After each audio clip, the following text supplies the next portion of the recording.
సూర్యుడే గొడుగు పట్టి వచ్చాడే భుజము తట్టి. సూర్యుడు గొడుగు పట్టి భుజం దడతాడు అనుకుంటే గొడుగు లోపల నుంచి వచ్చి గుండు పట్టి మొహం అంతా ట్యాంగ్ చేసిండు. సో ఇప్పుడైతే నేను డీట్యాంగ్ చేయించుకోవడానికి అయితే వచ్చిన. ఎక్కడికి వచ్చినా అనుకుంటున్నా, మన నాగోల్ బండ్లగూడలోని మోడ్ 40 షోరూమ్ ఎదురుగా ఉన్న జావీద్ హబీబ్లోకి. ఇక వీళ్ళ హాస్పిటాలిటీ, ఫ్రెండ్లీ నేచర్, ఎన్విరాన్మెంట్ చూస్తే అద్భుతం. నేను వచ్చింది మొదటిసారి అయినప్పటికీ కూడా వాళ్ళు ఒక రెగ్యులర్ కస్టమర్ని ఎలా ట్రీట్ చేస్తారో, ఎంత ఫ్రెండ్లీగా అయితే వెల్కమ్ చేస్తారో అలానే ఆహ్వానించారు. వీళ్ళ దగ్గర ఇవే కాకుండా అనేక రకాల సర్వీసెస్ ఉన్నాయి.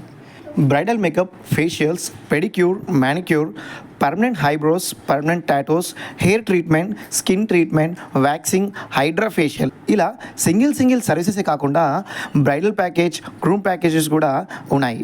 ఇక వీళ్ళ సర్వీసెస్ చూస్తుంటే నా పెళ్ళి కూడా ఇక్కడే చేయించుకోవాలనిపించింది. కానీ తర్వాత గుర్తొచ్చిన విషయం ఏంటంటే నాకు ఆల్రెడీ పెళ్ళి అయిపోయిందని. సో